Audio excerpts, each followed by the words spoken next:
Bom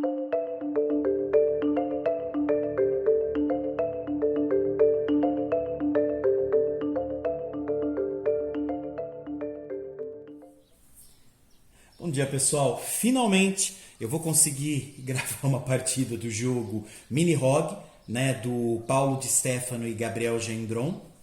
E ele é um jogo muito legal. Ele já está faz um tempo tanto no mercado, porque ele tem a versão física dele tanto em inglês quanto em espanhol. E ele tem uma versão que foi disponibilizada em formato print and play, gratuita, com menos recurso, na verdade menos cartas. Não me falha a memória, são 9 cartas de sala. E que já é o suficiente para se ter aí a experiência do jogo e poder curtir de forma grátis uma partida. Aqui o que eu vou apresentar para vocês, pessoal, é o jogo já completo, tá? Ele tem algumas expansões, mas aqui eu vou mostrar só o jogo base mesmo, tá? Aí ele já tem mais salas, ele vem com 20 salas, tem 4 personagens que são disponibilizados. Se não me falha a memória, na versão grátis dele, vem só 3.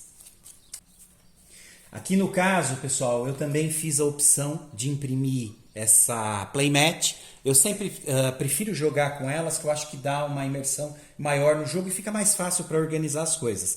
Então eu tenho as fichas, né? Eu preciso dessas 2 fichinhas. Aqui seria literalmente a ficha de masmorra que a gente vai utilizar. Aqui a gente tem a trilha para controlar a vida dos monstros que a gente vai encontrar.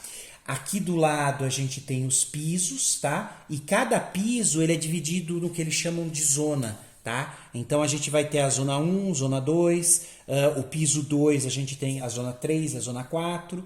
Se vocês observarem, vocês vão notar que na própria ficha de masmorra, em algumas zonas, normalmente é sempre na última de cada piso, a gente tem aqui um símbolo vermelho com uma caricatura como se fosse uma caveira. Aqui significa que a gente vai enfrentar o monstro final desse piso, tá? Que são as cartas que a gente vai colocar aqui. Nessas 8 localidades a gente vai colocar as salas, né? Que é onde a gente vai percorrer cada zona. Pessoal, existem vários vídeos já na internet mostrando como configurar esse jogo, né? E explicando assim até que detalhadamente cada parte. O que eu vou fazer aqui, mantendo o nosso padrão do canal, é começar uma partida e dentro do possível eu vou explicando alguns detalhes. Pode ser que falte algum, tá? Porque realmente esse jogo ele tem, por exemplo, o manual dele oficial, que eu tenho em espanhol, ele tem 28 páginas, tá? Então pode ser que não dê para mostrar tudo que tem no jogo, mas assim, o manual realmente ele tá bem completo e com ele já é possível realmente tirar as dúvidas de forma bem clara, ainda mais se vocês conseguirem aí a versão em espanhol. Pessoal, isso vale tanto para o Print and Play, tá? A versão gratuita, quanto a versão física do jogo, né? Normalmente a gente consegue de forma gratuita os manuais, aí é só imprimir o manual. Mesmo que vocês tenham aí a versão print and play, que não tem problema, ele vai servir normalmente. Bom, então de novo, essa playmat ela é de fã, tá? Eu baixei lá no BGG, no Board Game Geek. Aí eu imprimi e também está disponível lá para quem quiser.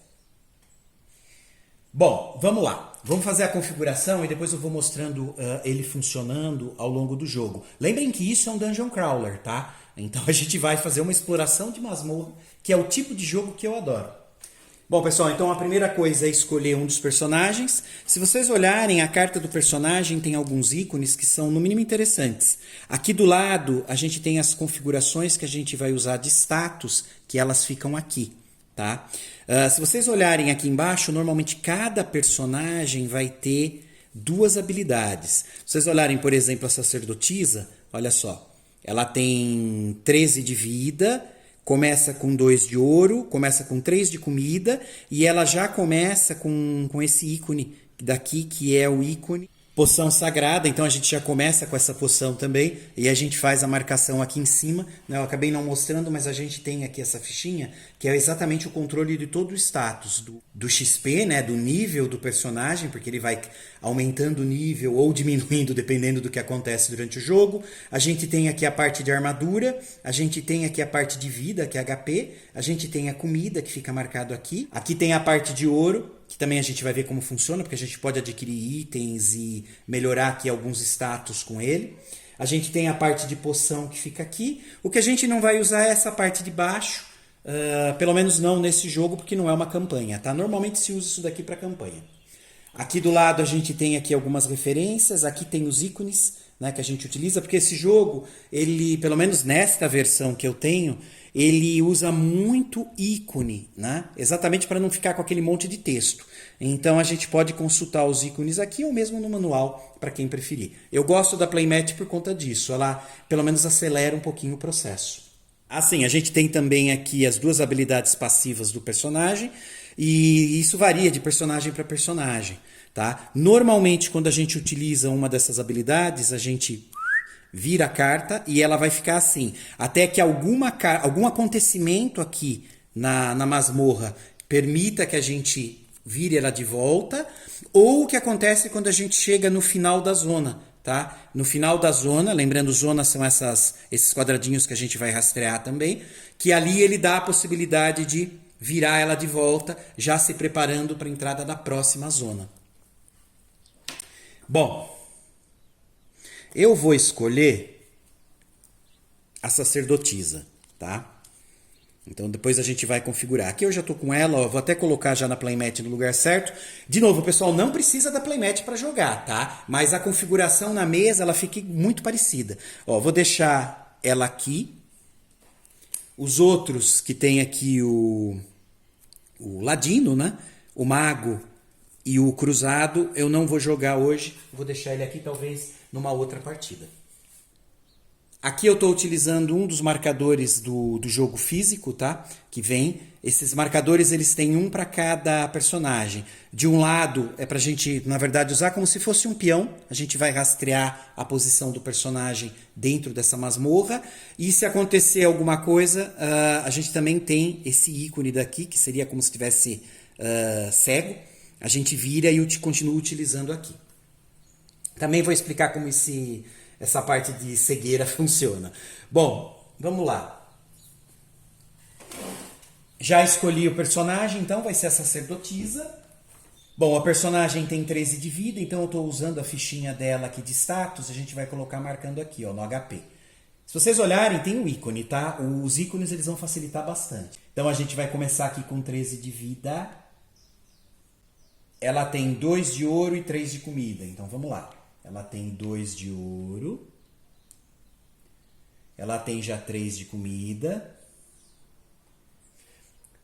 Eu vou deixar esses dois marcadores aqui, tá? E um já vai ficar sobre o ícone daqui de bênção, né? De sagrado, que é já para dizer que a gente tem aqui uma poção sagrada para utilizar. Bom, aqui do lado, pessoal, só para vocês verem, a gente tem aqui a poção de cura, que é o que a gente já começa, e ela vai curar os status de envenenamento, porque sim, a gente pode ser envenenado durante o percurso dentro dessa masmorra, e esse status ele acaba acompanhando a gente até que a gente retire ele de alguma forma. A gente também tem um status de amaldiçoado, depois a gente vai ver como isso funciona, e a gente tem mais um status que é o status de cegueira, que normalmente quando a gente recebe esse status ruim, a gente vira a nossa fichinha aqui oficial para esse olho marcado, quer dizer, a gente perde a capacidade de ver as salas que estão do lado nosso. A gente vai ver isso como funciona também, tá? O importante é saber que a gente tem a poção e que assim que a gente bebe ela, esses status negativos eles são removidos da nossa ficha. Parte de poções, pessoal, a gente pode levar até 2, tá? É uma de cada só que a gente pode ter, então não pode carregar 2 do mesmo tipo. Passou disso, eu vou ter que descartar alguma para poder pegar outra. A gente tem 3 tipos de poção que a gente pode usar durante o combate, e a gente tem 3 tipos de poção que a gente pode usar a qualquer momento, que normalmente elas têm relação a cura. Basicamente a gente tem 3 tipos de poções aqui ofensivas, né, usadas para combate, e a gente tem 3 defensivas que normalmente cura algum status nosso. A gente já vai ver isso funcionando também. Bom, ela não começa com nenhum XP, então a gente vai colocar 0. Aqui não diz que ela começa com armadura nenhuma, então também a gente vai começar com armadura 0. Vou pegar aqui, ó, armadura 0. E basicamente eu acho que é isso, pelo menos aqui dos status dela. Eu ainda poderia configurar agora se eu quero fazer uma partida difícil, muito difícil, ou a roguelike que eles chamam, mas não, eu quero jogar no modo normal, que é esse daqui. Senão a gente já alteraria um pouco esses status. Aqui no próprio manual, pessoal, que eu estou seguindo, ele já mostra como funciona a preparação, tá? Bom, a gente precisa colocar a carta de referência agora de tesouro e do fantasma. Aqui a gente tem a carta de referência de recompensa e no verso a gente tem a carta do fantasma, porque dependendo da onde a gente está, da sala, pode ser que a gente tenha que usar ela como referência para enfrentar aqui. Tá? Basicamente, se vocês olharem o recompensa, só adiantando aqui a questão de ícones, olha só, a gente tem esse ícone pretinho aqui em cima que ele representa o dado de masmorra. Basicamente significa porque a gente vai ter que jogar ele. Aqui na carta, toda vez que a gente acionar essa carta, ó, a gente já ganha 2 de ouro, ó, o ícone. E o resultado do dado de masmorra a gente consulta aqui para receber. Também a gente vai ver isso funcionando. Vamos deixar ela aqui do lado. Na versão oficial ela vem também com esses estilos de combate que a gente não vai utilizar, tá? Eu vou jogar do modo normal, mas senão a gente já alteraria mais algumas coisas aqui da regra. Agora a gente vai pegar o dado de masmorra e o dado do personagem, um dado. Lembrando que aqui a gente vai precisar, cada personagem na verdade precisa de um conjunto desse. Se eu estiver jogando em 2 pessoas, eu precisaria de 2 conjuntos. Eu começo com um dos 3 dados que a gente pode ter durante o jogo. Esses dados, a quantidade que a gente vai jogar vai depender do nível de habilidade que a gente está aqui em cima, tá? É o XP. O famoso nível do personagem. Então, basicamente, a gente começa com 1. Só que a gente pode adquirir esses 2 ao longo do jogo. Então, eu vou deixar eles reservados aqui. A gente começa inicialmente com um dado de masmorra, que é aquele dado preto, que a gente acabou de ver aqui na carta de recompensas. Então, a gente vai deixar ele aqui, porque a gente vai sempre jogar esses 2. A gente ainda não recebeu esse status, mas a gente também precisa de um dado verde, tá? Que vai ser o dado de envenenamento. Então a gente pode ser envenenado aqui durante o jogo. Então a gente deixa aqui. A gente também pode ser amaldiçoado, então a gente utiliza um dado de maldição, tá? Esse dado ele seria roxo, mas como eu não tenho os dados personalizados do jogo, tá? Isso infelizmente eu não consegui adquirir. Então eu estou utilizando dados normais. A gente vai usar uma tabela conversora, que também tem gratuita, tem aqui para a gente poder jogar. A gente joga o dado, né, e dependendo do dado a gente posiciona. Como eu não tenho da cor roxa específico, eu vou usar esse azul aqui, tá? A gente não está amaldiçoado, a gente não tem esse status ainda. Então eu estou deixando ele aqui do lado no pool de reserva. Inicialmente a gente só precisa de um dado, que é por causa do nível que a gente está. A gente não tem ainda 2 dados, só vai poder pegar outro dado dali da reserva quando eu alcançar o nível 2. Eu vou poder pegar ainda mais um e jogar com 3 só quando eu estiver no nível 18. Quer dizer, eu preciso chegar aqui, aí a partir daqui, toda vez que for pedido para eu jogar um dado do personagem, na verdade eu jogo todos os que eu tiver, todo o pool de dados que eu tenho aqui, ativo. Né? Pelo menos quase sempre. Agora a gente coloca um cubo preto na fichinha aqui da masmorra, é no piso 1, que acho que é os esgotos. A gente tem então aqui as zonas, eu vou colocar na zona 1. Não esqueçam que tem os ícones, tá? Olha, a zona 1 do piso 1, ela não tem marcador de chefe. Quer dizer que ela não vai ter um chefe no final, tá? A gente simplesmente, quando chegar no final, a gente vai seguir a ordem de descer para a zona 2. Então daí a gente vem para a segunda zona. Aí sim a gente enfrenta o primeiro monstro aqui do jogo. Não, o primeiro chefe. Então eu estou colocando o cubo na zona 1 para a gente saber que está lá. Isso daqui é para saber exatamente aonde a gente está, né, onde o personagem ou os personagens, se eu estivesse jogando em 2, estão dentro dessa masmorra. Vou deixar também um cubinho vermelho aqui, exatamente na caveirinha que tem do Monster HP, né? Que seria que a gente acompanha a vida do monstro. Então vamos deixar aqui. Acompanhar a vida do monstro significa que quando eu tiver que enfrentar algum, eu vou rastrear a quantidade dele atual aqui. Agora a gente prepara a zona do jogo, né? A zona 1. A zona 1 ou qualquer outra, a gente vai fazer a configuração sempre colocando as cartas nessa sequência. São 9 cartas, tá? A gente vai pegar as cartas de sala, que são as cartas de fundo verde, tá? A gente vai separar 8, porque a última, que é a 9, essa da extrema direita, baixa, é onde vai ficar as cartas de chefe, tá? Então eu estou pegando, aqui eu estou embaralhando, a gente configura posicionando,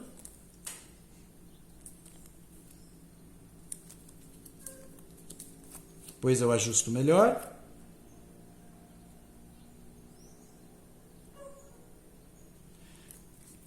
Pronto, as 8, vou deixar o restante aqui.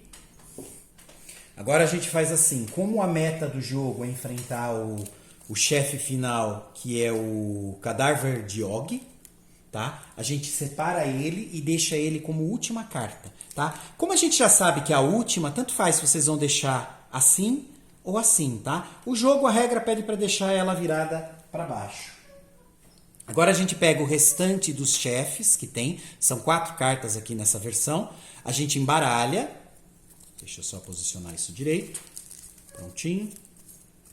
A gente vai selecionar 3, o outro eu deixo aqui descartado.